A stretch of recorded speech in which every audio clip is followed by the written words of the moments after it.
Hey ladies and gentlemen, welcome to the first of many, or at least I hope to be the first of many, Infocasts.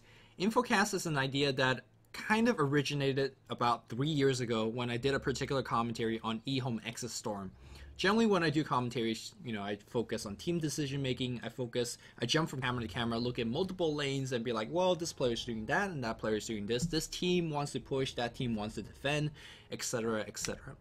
But ever since that replay where I basically focused on first-person perspective of eHome Exit Storm, where I talked about his decision-making, I talked about where he was looking at, what item he's building, why he's going the skill build that he was going, a lot of people has been requesting something similar. And again, this is happening since 3 years ago. And I've been toying with the idea for a long time. The reason I haven't been doing it till now is because doing an infocast for a pro player is actually very difficult. First, you have to find the correct replay and find the correct hero to being showcased. Secondly, it's always very difficult for me to understand at the level that these pro players are playing at.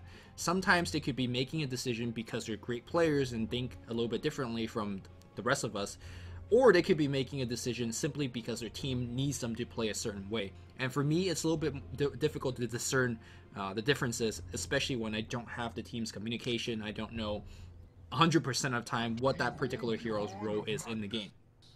So the idea basically changes. Okay, so it's hard for me to consistently do infocasts for pro players. Why don't I do some infocasts for my own play? Now, if you guys watch my stream or if you guys watch my Pubbing with Lumi, you know I'm not exactly the best player of all time. I'm far from playing at the pro player level. I'm definitely ranked the top 1% player from the Dota base, whatever that means. It doesn't actually mean too much. So with that said, I also don't want to do an infocast of suboptimal play in a sense. But with that said, because I'm playing Beastmaster right now for a lot, because I'm making my Beastmaster guide, I feel like I understand a lot of the nuances of the hero, and I basically want to do an infocast of it. So I'm going to quickly pause over here and again give a final disclaimer. This is not going to be one of those commentary for team play. This is a commentary basically for my single person perspective, and we're going to be pausing. This is supposed to be an educational thing. If you're a great player, this is not something dedicated towards you. If you're a newer player, or if you're a player that wants to learn Beastmaster, this is going to be something that is directly for you. Also, I do plan to make an infocast at the very least for all the heroes that I am making a guide on. So my Beastmaster guide, hopefully if all things goes accordingly, will be coming out by the end of the week, maybe next week. And since I'm playing a lot of Beastmaster games, I will be finding one of the better Beastmaster games that I played and making infocasts based on that. Alright, so let's actually jump into the game here. You can see that let's go into player perspective and Beastmaster. So I got random gold. Random Jakiro, my friend was nice enough to pick the Beastmaster. We got the swap. And here's the item I started with. I started with Tango, 2 GG branches, as well as a Stout shield. And the reason that I started with this, despite the fact that I could have went bottle, 3 GG branches, and that's very common solo mid starting build if you're going for the random, is the fact that I know I'm going to be up against Queen of Pain. Queen of Pain is probably one of the best solo mid heroes, especially against melee heroes. And I feel like I needed that Stout shield in the beginning. And generally, if I could get my bottle before the 2-minute mark to get that 2-minute rune, I should be okay as well. And having 400 gold in the bank, I feel comfortable that I could get that in a reasonable enough time. Now, on the other side, there's also a Bat Rider. So you might be wondering, well, why are you not starting with a magic stick instead? Because Bat Rider is a very common solo mid. If you could call it that, there is a pub metagame, and in the pub metagame, that's freaking oxymoronic by itself. The pub metagame is generally the Bat Riders start out in the jungle, because they're like, oh, jungle Bat Rider is a cool thing to do. I don't know why. Jungle Bat Rider is so slow in terms of getting early game farm. But yeah, I expected Quap to go mid, and we did get Quap to go mid. So we're going to pause that. I do want to apologize that we're kind of pausing early on. I will be pausing for the first 2-3 minutes of the laning phase, because there's a ton of stuff to talk about, especially when you're playing solo mid. There's a lot of micro tricks, and there's a lot of just small stuff, and all these kind of small stuff is going to be extremely vital in terms of whether you're winning the lane or losing the lane. And I do have to issue another disclaimer on hand. I do go off on tilt for the first 8-10 minutes of the laning stage, and you guys could watch with a smile on your face of why I'll be going on tilt. So I'm saving for 400 gold. Thank you to the big randomness, or the random start, and here we go. So against Queen of Pain, it is a very, very, very vital that I get the better block. If I don't get the better block, if I end up on the lower half of my hill, I don't want to say I flat out lose the lane, but I'm going to start out in a huge, huge disadvantage. So it's extremely vital I get a better block than her. Stout she or not, if she Shadow Strikes me at level 1, I'm in big, big trouble. So generally the first thing that you kind of want to do in lane is quickly check over our items. And I'm not sure if you guys could... Did I click on her yet? I'm not sure. But I checked on her item already, and she got something like a mantle, 2 GG branches, as well as a Tango or something random like that. So quickly, right from level 1, I'm going to pause this as I do get 4 creep kills on the first wave. So I'm very, very happy as I already have enough gold for my bottle. At level 1, I noticed that she has Shadow Strike, which is not exactly a common skill build. Or not Shadow Strike, she has Scream of Pain. You should be having Shadow Strike, especially if you're up against a melee hero. Shadow Strike at level 1 does 200 magical damage. Yes, 200 magical damage right at level 1. And not only that, when you're up against melee heroes like Beastmaster, Shadow Strike allows you to do a lot more physical harass because the enemy is slowed down. The fact that she did not get Shadow Strike at level 1 means if she wants to get Shadow Strike at level 2, she will not have access to Blink until level 4, because I imagine she's going to level up Scream of Pain at level 3 as well. That's what's going through my mind right now. I actually have a chance to kill that Queen of Pain if I'm receiving some gank, because she doesn't have Scream of Pain, or she does have Scream of Pain 1. So that's my thinking process. Scream of Pain 1 means she's going to get Shadow Strike at 2 because it's just an insanely great lane harassing spell. I have no idea why she didn't get it. And you might be asking, how is this different from the regular Queen of Pain build? Regular Queen of Pain build goes Shadow Strike into Scream, and Blink at 4 anyways. It's the same thing, correct? Yes, it is exactly the same thing, but I'm just showing you that that's my thinking process. Also, some Queen of Pain also goes Shadow Strike at 1, Blink at 2, Scream at 3, 4, 5. So I know for sure, for a fact, that Queen of Pain does not have Blink. It doesn't actually end up mattering. I don't actually get her. I don't think close enough to killing her at any given point, but I do deliver my bottle, and I'm fairly happy. So coming up next is also a very tiny micro play. You can see that I right click on the Queen of Pain, draw on the creep aggro. They're trying to walk a little bit closer to the low ground. The reason I'm doing so is that, again, and this is the similar reason of why it's so important to get that block. You don't want to be on the bottom of the hill. If you do, well, you don't see her. She sees you. She could easily Shadow Strike on you. She could easily harass you and really F up your your last hits and whatnot.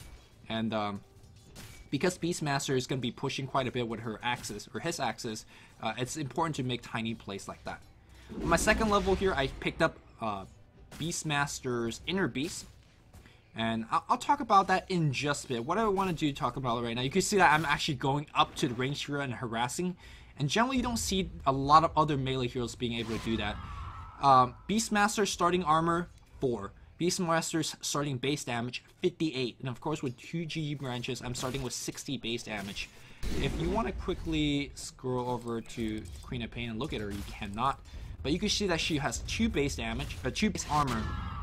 That means if we're ever trading hits, like mono-e-mono, I'm going to have the huge advantage. I quickly look over the bot lane here. Queen of Pain has the freaking...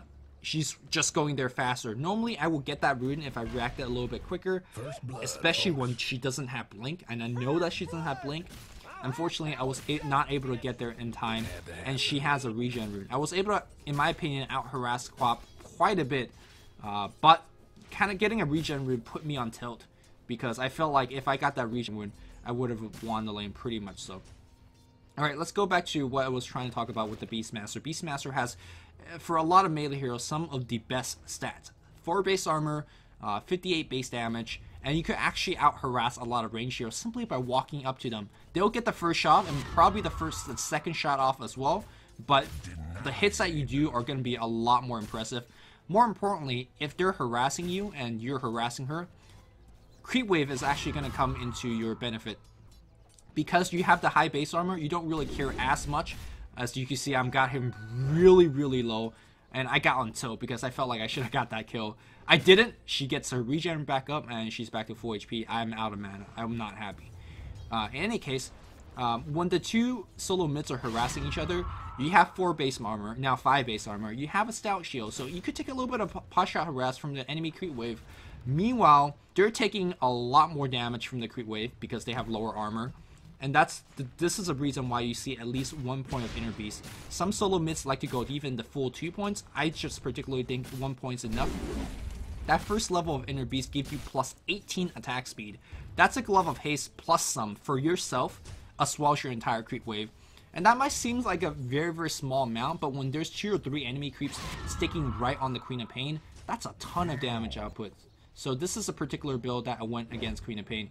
Of course, there's the added bonus advantage of being able to push the creep wave a little bit, which should in theory allow me to secure the creep wave, or secure the runes, excuse me. Was not able to do that, especially it's so hard to actually do it against Queen of Pain because she has access into Blink. And that's why she's one of the better solo mid heroes out there. So the fact that she's got 2 runes in a row, and I do believe this is a haste rune. Let's quickly check it out. No, just an invis rune. The fact that she's got 2 rune in a row, one of them being a regen when she was at like 2 HP, I felt like I was a little bit dominated in this lane. Let's quickly check out how we're doing in terms of the CS. Yeah, she's leading in terms of CS. And again, I felt a little bit cheated in a sense. I felt like I could be leading in terms of CS. I felt that I could be leading in terms of kills. But now I'm resorted doing a little bottle crow. Don't feel bad that you have to bottle crow in given situations. A lot of pro players do now bottle crow nowadays because it's actually very difficult to completely dominate the lane unless one player makes an egregious mistake. So I'm going to be bottle crawling. Hopefully my teammates don't really need that bottle just yet. I do see my ally very far off. You can see that behind the tower, Jakero is fighting against 3 people. I'm not exactly sure why he was there. Maybe he was trying to set up a gank for me. But in any case, he got picked off. Queen of Pain got the EXP there. So Queen of Pain now also in a very decent level. I'm level 6, but because I'm so low and she's at full HP thanks to all those bottles, I can actually not get a kill despite having Beastmaster Roar. So my skill build for Beastmaster, at least in this particular game, solo mid, is max. Well, get access to 1, get Aura 2, I talked about the importance of that attack speed, and then get access to 3, Call of the Wild 4, access at 5, Roar at 6, and then Beastmaster access at 7, and then I'm going to be going back to maxing Call of the Wild, which I'll discuss in just in particular a bit. Still bottle crawling up, trying to get some CSs, try to get a couple of harass. Another rune, that's going to be a double damage rune. It's going to spawn on the bot lane. So haste rune, excuse me. Quap has actually picked up 4 runes now. This is going to be a haste. There's a dual breath. Beastmaster Roar comes in. A couple more right clicks. A couple more right clicks. She runs away. And again, the Luminous tilt continues. I feel like, again, if I had the kill before, I could have had that kill as well because I would have been the level advantage. She's going to be under level. She uses her haste back home. So I traded my Beastmaster Roar for her haste rune and a ton of her time. So I guess it worked out fine, but I'm not too happy. So the bottle is going to be, the courier is going to be delivering power treads to me. I feel like power treads, one of my favorite tread choices, especially for this going mid. This game, I know I'm not going to be going for a mecha. I think the discussion was that either Jakiro or Lion will pick it up. And so when you're generally not going mech, you don't really need the extra mana that Arcane Boot is providing you. And I like treads because, well, you actually do a ton of physical right-click damage. You already have Inner Beast. But more importantly, if you're playing the solo mid with your bottle, having the tread swap ability will help you regenerate a lot of mana. Like a lot of mana. So I personally prefer tread quite a bit. You can see that during nighttime, because the creep wave is on her side, I don't want to walk up a hill taking Shadow Strike harass, knowing that she's at very high mana, and I'm having some bottle crawling issue. Not exactly expert peanut bottle crawler, and I do not want to get my courier kill. Yeah, I'm actually getting quite low. To be honest, she could probably kill me right now. Basically, if she has enough mana for Sonic Wave, as well as Scream, she could just go in and unleash her combo to me, and I'm basically dead. And I actually should have been checking her mana. I was not able to do so. Bounty Hunter comes out in the mid lane to set up a gank. Looks like she is going to pick up the 4th rune. So at this point, I guess being on tilt is one way to describe it, but also, to be honest, I'm Beastmaster. I should be actually getting a lot of these runes. So half of it is me playing very poorly, not having the correct, what's the right way to talk about it? The correct time management. Because generally around 7:30 or 5:30 or 1:30, like about 30 seconds before the creep spawns, you want to make sure that you push the creep wave. I have not been doing that in this entire game, and it's actually quite easy to push the creep wave, especially when you have gone for aura as well as max access. You should be able to push out the creep wave. I have not been able to do so, and Queen of Pain being able to get every single rune has put me on tilt, but mostly because of my poor play as well. You can see that I have gone for Call of the Wild at level 8, and immediately I will be beginning to stack pool. Beastmaster, his WoW axis is composite damage. That means it will damage magically immune units as well as, well, like the Ancients. And I also know that we have a Gyrocopter on our team, so any Ancient stack I get right now, the team or the Gyrocopter will be able to benefit. Meanwhile, speaking throughout all of this, our teammate on the bot lane was able to secure a tower kill, secure a couple kill as well. Jakiro has gone for liquid 2, or level 2 in terms of liquid fire, so we know we could do a ton of pushing, especially with my plus level 1 of aura. Dude comes in right now trying to get off RP and trying to deny the tower. I just roar and immediately go for the tower last hit. A lot of players simply forget, like they see a team fight happening in enemy tower, they say like, oh my god, we gotta fight enemies, we gotta fight enemies. I personally think, especially in these like early game engagements, it's almost more important to get the last hit in terms of tower. So I just went straight up tower. I think the call down as well as Shakira was able to do a ton of damage, so we ended up not only getting a tower, we also got a couple of extra kills here. A triple kill on Gyrocopter, who is playing on our carry role, so very nicely done. Very nicely done. One thing I haven't mentioned so far is that Axis, WoW Axis, is very, very good in lane because of the 1300 cast range at harassing units, at harassing heroes while getting CSs. So you can see that generally as RP come in and we got completely blindsided, and not exactly, I don't remember exactly what happened here. He did Shockwave, but Strength Treads keeps me quite healthy. Got 1k HP. I'm not sure exactly why Zhao decides to fight. Call down is pretty impressive. He got picked off and he's gonna die. So one thing I should have done there is actually before picking up that Invis rune, I should have gone for another stack on my Ancients. Because I did that, I would miss a stack, and that's a little bit of miss go opportunity. I was on tilt because I was like, man, I need that haste rune, or I need that Invis rune, because I haven't got a single rune so far, so I just like beeline for it. But in any case, so I'm up to 1700 gold. At this point, I'm kind of thinking to myself, what item do I want to go for? Also, you just saw that the advantage of having such a long cast range on your WoW axis. Having 1300 cast range are very, very important in being able to defend. Oh, Quab comes up. I'm very low in HP. I could definitely get killed. I'm gonna back off. Also, if you're watching the way I'm using my bottle, I always use my bottle on the agility treads, and then I switch back to strength treads for regular HP. Also, when you see I'm casting WoW Axis, or even Call of the Wild, I swap it to intelligent treads. The benefit of having treads is being able to toggle it like that to make sure you have better cast and better bottle regen, etc. You can see that swapping in treads, going back to strength treads. When you can, also make sure that you get these stacks off. Again, it is just extra gold and extra experience for yourself, as well as, again, if you have a Gyrocopter to your team, you could be getting a little bit more gold. So I picked up a haste rune. We have a bounty. I was like, bounty, let's set up a gank. We know there's a jungle bat, so we immediately do so. Here's the problem. We get a track off and we go for the kill. Instead, we can't really go for the kill on Bat Rider because he went over the trees. I was like, yeah, let's get that Earthshaker instead. And you can see immediately the rotation came from the top lane if you were looking at the minimap. Not only did they get a double kill against us, they also didn't lose any hero. My Beastmaster Roar is on cooldown, so that was a pretty bad gank. Let me see if they actually have wards. I'm quite curious.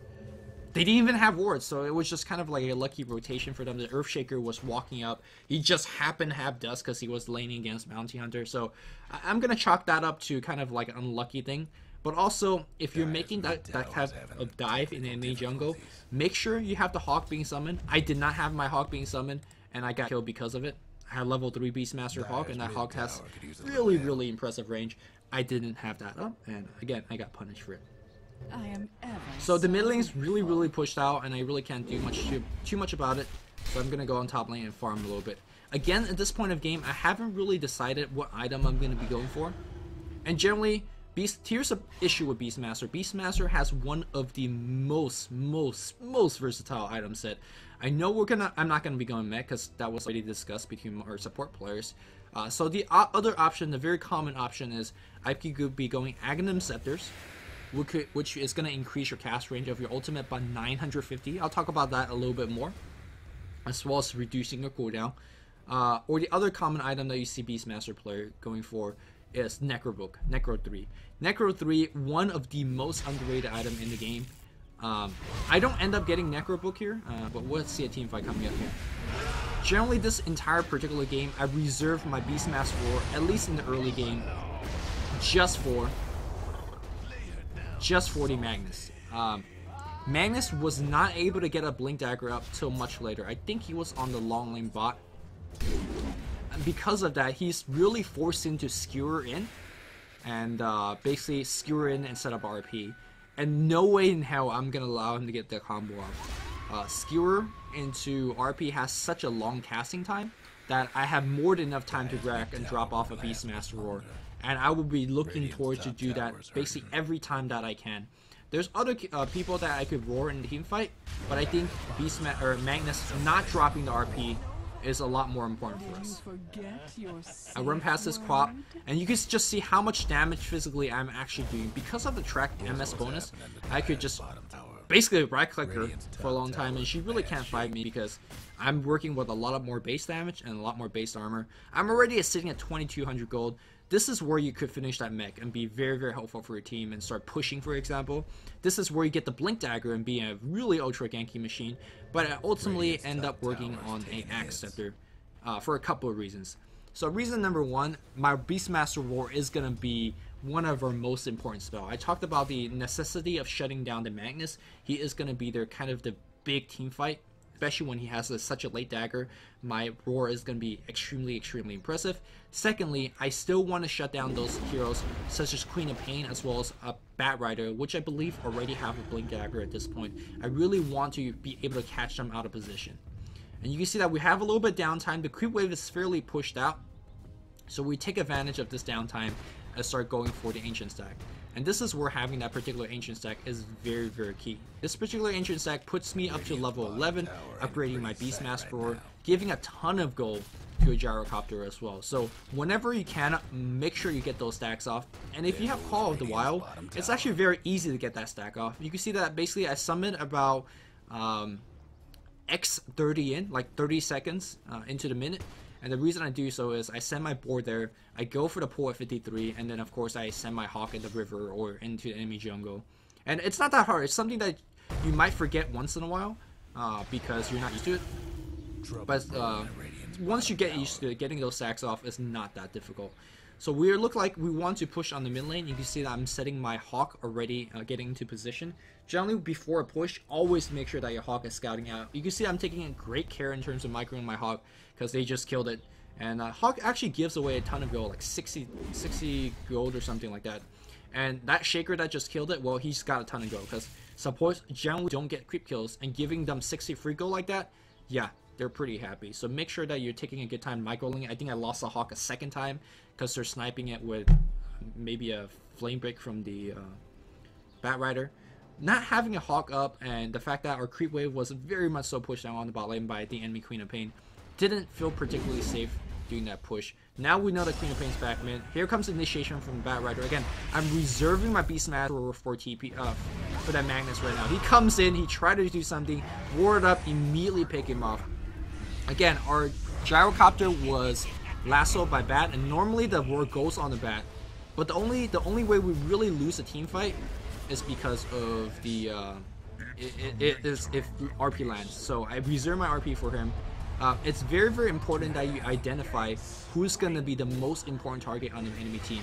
and pick him up. So this is, in this particular clip, we showcase on Beastmaster's really impressive right clicks.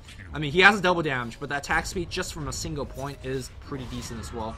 We see the crop coming in, he's right clicking away, it's like, you know what, I got my DD, or my DD just ran out, I'm going for it, YOLO mode. Not gonna get the kill, RP wasn't used in that previous team fight, he comes in, we go down. So, this is the particular clip of the infocast where I say, well, this is generally why we're not doing infocast of Luminous, because we make those divey and bad plays like those, and it's actually a little bit facepalmy, but I digress, you know. Again, I'm not no pro player, I try to play my best and play good, but sometimes we make error in judgment like those, and I'm sorry, guys.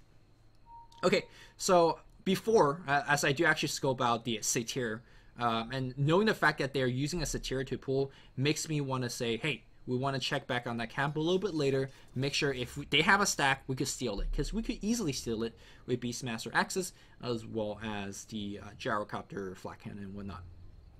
So, this is a point of the game that I want to talk about Call of the Wild. It used to be that I actually didn't think it was necessary to level up on the 4th point of the Call of Wild, because I was like, oh, Call of Wild, the cool thing about that is getting that Hawk at level 3 that goes in Viz. It gives you a ton of vision and all that stuff.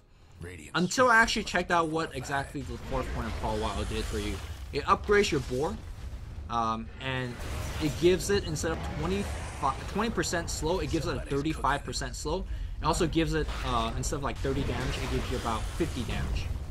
And that sounds like a pretty small upgrade until, well, there's a big team fight, so I'll let you guys kind of watch over this. Those sounds like pretty small Magnus dead, so there's no reason to save my Roar anymore, so we go on the bat, get the kill on bat. She blinks in, Gyro pops BKB, so we goes like low, and we just get a kill on him. Shaker was able to TP out.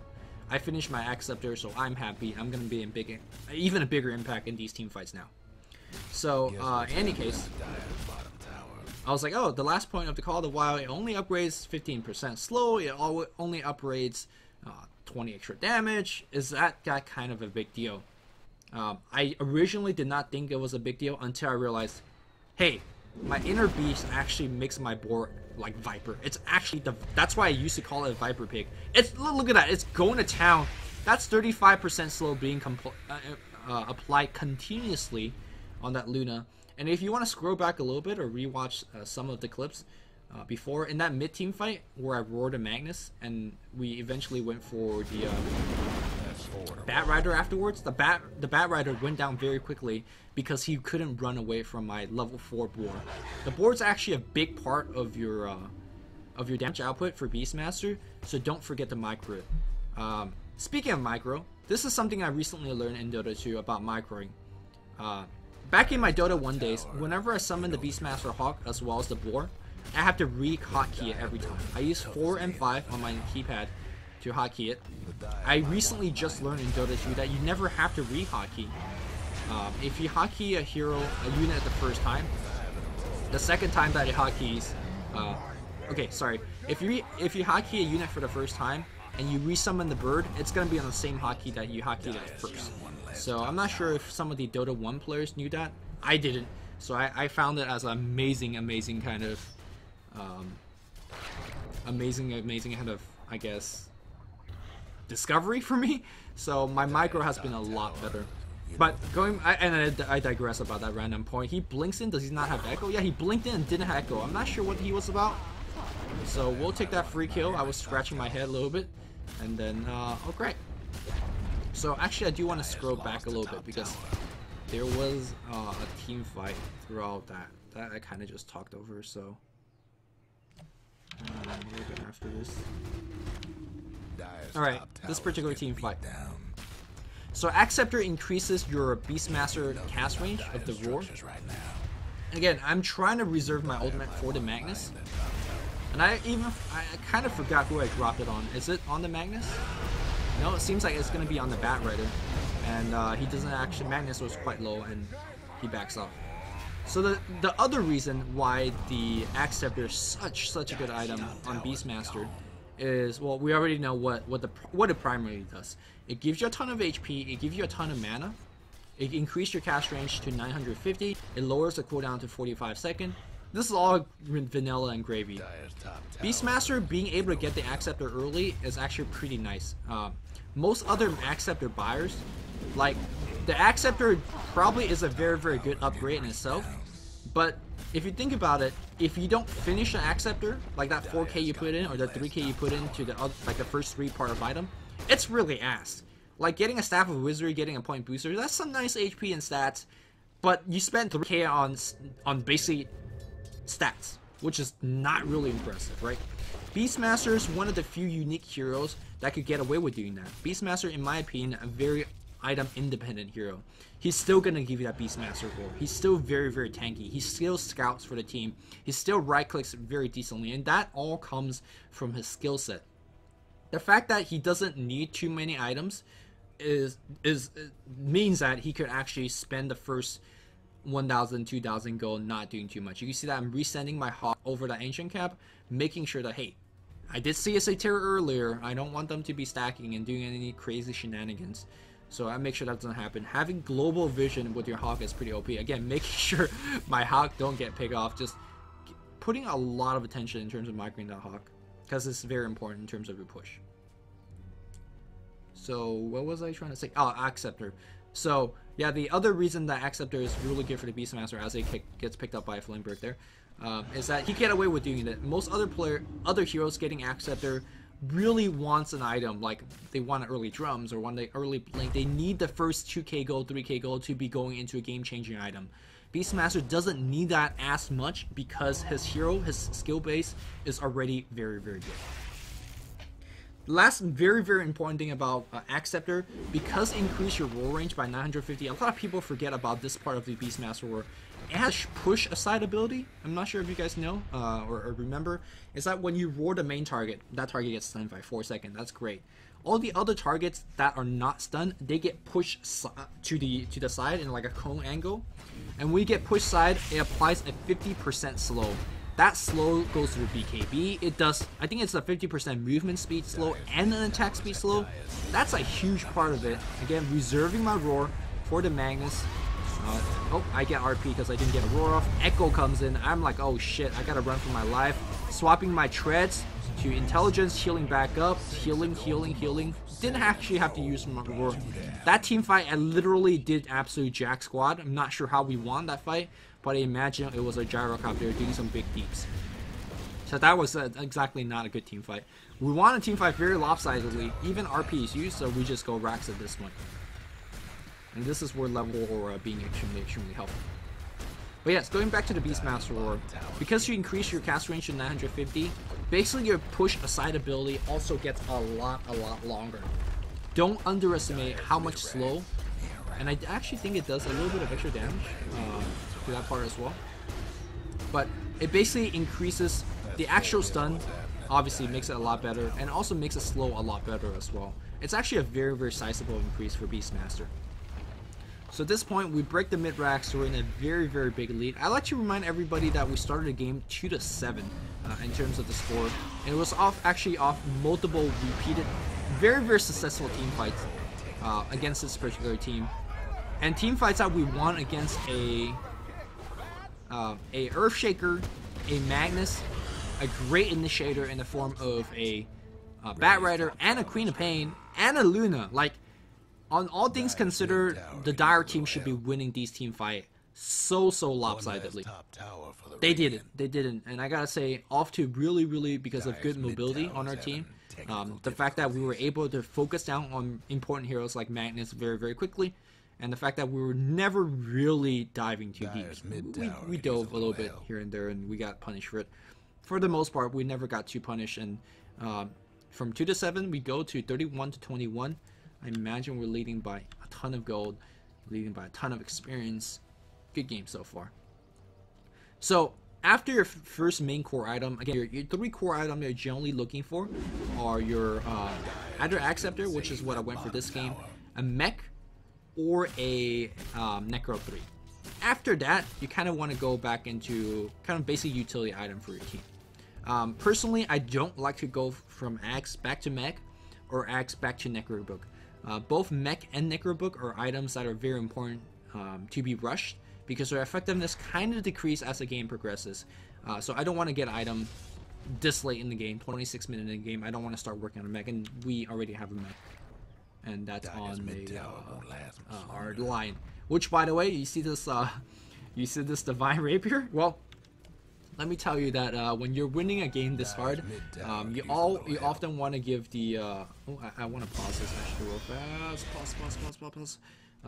You always want to give your opportunity for the enemy team to win by throwing really hard. But let me quickly talk about my item choices, and then we'll scroll back a little bit and we'll unpause. So I don't want to go mech because I already have one. We don't want to go back to Necro Book because Necro Book is something that you want to be finished about this point in the game. You want to have a Necro 3 fully finished, because it's not that Necro Book is bad now. In fact, it's still a very good item because the enemy team has so much AoE. It's just that it's just not as impactful as an item, because Necro Book allows you to de-ward, which is a little bit more effective early on, allows you to do ganks, which is again a little bit more effective early on. Once a team fight breaks out, you want a little bit more team fight oriented items, where there's a Vladimir, which is a big pickup on Beastmaster, because it really adds nicely with your Inner Beast aura. It gives you armor aura, it gives you lifesteal aura, it gives you damage aura, which all fits very nicely with Inner Beast. Or you could get a pipe, and the reason I went for pipe is basically against a Scream Pain, against the Eclipse. They have a lot of magical damage, so we basically, it's me need that. So let's quickly go back a little bit. This is one of the last plays of the game, and I kind of want to talk about that, and I'll talk about why it's one of the last plays in the game. So I'm doing my thing. I'm building my pipe. I'm having my 13 HP regen. And people are missing off the map. Now, we see them on the mini-map right now, but we don't actually see them in the actual game, because I have no idea where they are. My Hawk is trying to look for them. I don't see them at all. And this is a play that you see in a lot of pro games. And credit to the Dire team for doing that. You generally don't see Pub doing random shit like that. Is where you can see our creep wave. Where our creep wave is right at their throne. Right? Our creep wave is right at the throne and nobody is defending. That's a huge telltale sign of, oh shit, they're doing a smoke gang, they're doing a big gang.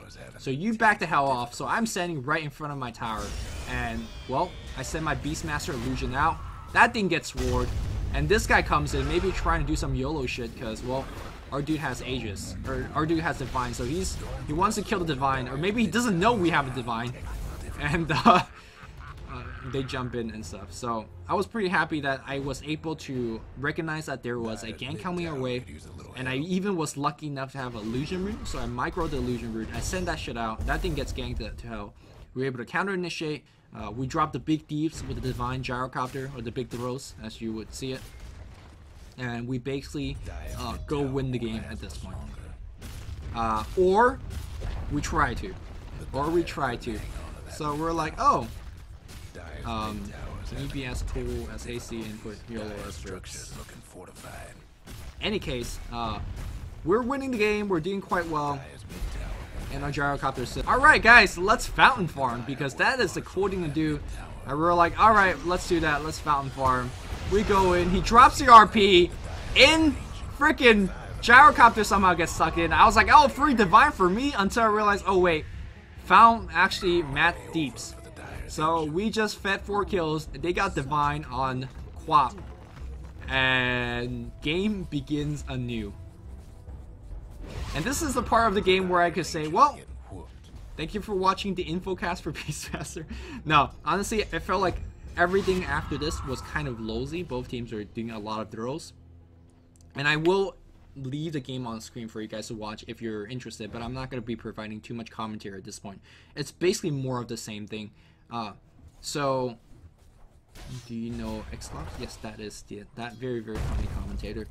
We do actually eventually end up winning the game. It took a lot longer because Queen of Pain, not only does she have Divine Rapier, she finished her Lincoln Sphere. Yeah, she already has her Lincoln Sphere, so she's so very difficult to kill. Basically, my endgame item choices for this particular game is that I went Scepter, I went Pipe. Those are the items you see us having now, and then I went Heaven's Halberd.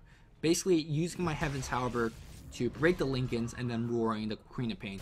I wasn't sure whether I could rely on the line. Line actually ended up playing pretty well.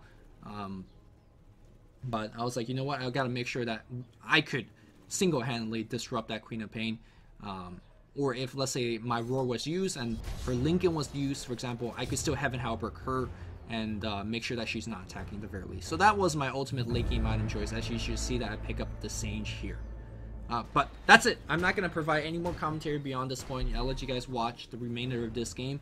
And hopefully, if you guys could help me, give me a little bit more feedback, whether you thought this infocast was particularly useful, what you'd like to see more in the future. Again, the reason I'm doing these infocasts is because even though I'm making my in-depth guides, and you guys know my guides are fairly in-depth, there's a lot of tiny things like I can't really add to guides. For example, hey, I saw them having a Scepter on their stack. I'm gonna go back and check it.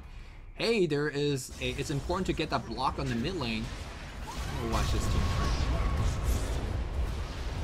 first. I've been trying to get that Roar off the whole time, but somehow we're throwing out big deeps and we just got kills.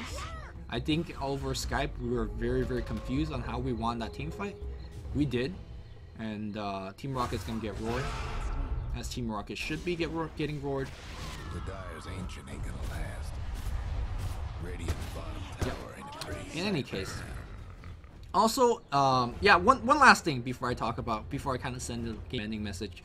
You can see that the way I play Beastmaster, I think I play it a lot more utility. Other Beastmaster get a lot of kills. You can see my score is 5, 3, and 16. I get very little kills. And one thing that I haven't really talked about this particular game, and this is very important against Blink heroes, is generally that if you want to make sure you get the kill, like if you want to absolutely 100% make sure you get the kill, you drop your Beastmaster Roar and you drop your Axis and you proceed to right click. Against heroes that don't have Blink, which is not in this game, against like regular heroes that don't have Blink, you basically want to drop your Roar, right click, and then after they run out of your range of your physical attack on your pig, then you try to clip them with your Axis, because that gives you the most amount of range possible. In this particular game, I have to drop my nuke basically immediately, or I have to reserve my Beastmaster Roar for that Magnus. As a result, I'm not being able to pick up as many kills as usual. So it's just one of those games that you have to adjust your playing style accordingly to what they have. And I personally don't really give a damn about scores. You know, if I win the game, I win the game. I don't care if I'm negative or positive. But for the viewers at home, maybe that's something you care about, and maybe that's something that you pay very closely attention to. I feel like Beastmaster is a hero that if you end up picking kills, that's cool because you have high base damage, you have great attack speed, but don't make kills priority. Just make sure that you win team fights. Beastmaster, despite having a single target lockdown, is a great team fight hero because as we have some last sitting war in the jungle with our allies. But yeah, okay, so again, thanks to you guys for watching. Let me know what I could improve on in terms of these info guides or infocasts, whether you liked it or not, whether you want to see more of it. Again, I really want to do it for pro players, but it's just so difficult to find the correct replays. It's difficult to find to understand 100% where they're coming from. So I'm mostly going to be focusing on my own. Let me know. Oh, this shit is one of the. Hold up, I want to show you this display. This is actually like MLG 420 no scope shit. So I really want to show you that play. So we're jungling. This is a gyrocopters play. So shout out to New Sham. Alright, this is actually like MLG 420. I'm not even going to cast it. Well, I will cast it. So he actually kills it. Dominates the centaur. Moves it back to the camp. Just stands there, hold position. He's going to walk there. Big smokes can come in and ult. And then, BAM! Centaur stun out of nowhere. Yo, bro. You just got ganked by a neutral centaur. Centaur insurgents. Nice centaur. Yeah, we're just like trolling and having shit. Alright. Hope you guys enjoyed it. Leave me comments section feedback. Let me know. Love you guys. And Beastmaster guide coming out very soon. And until next time, this is Luminous.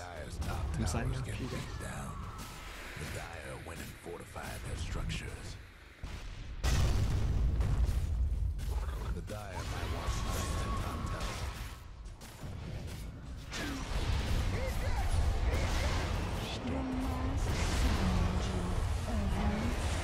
Goes cold. Dire's top towers are gone. Somebody's on a roll. Welcome to the Forge. Exquisite agony.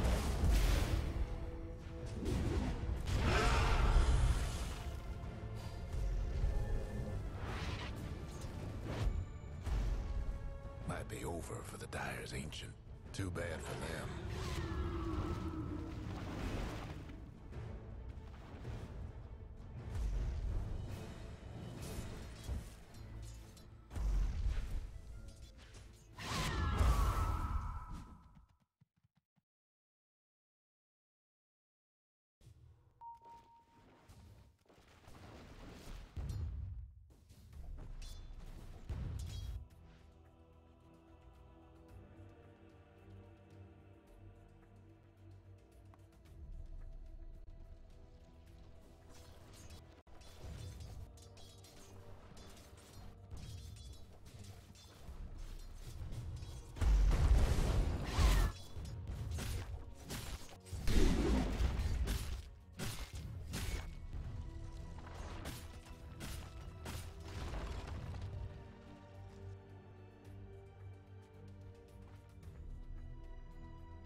Sundown for the Dire's Ancient.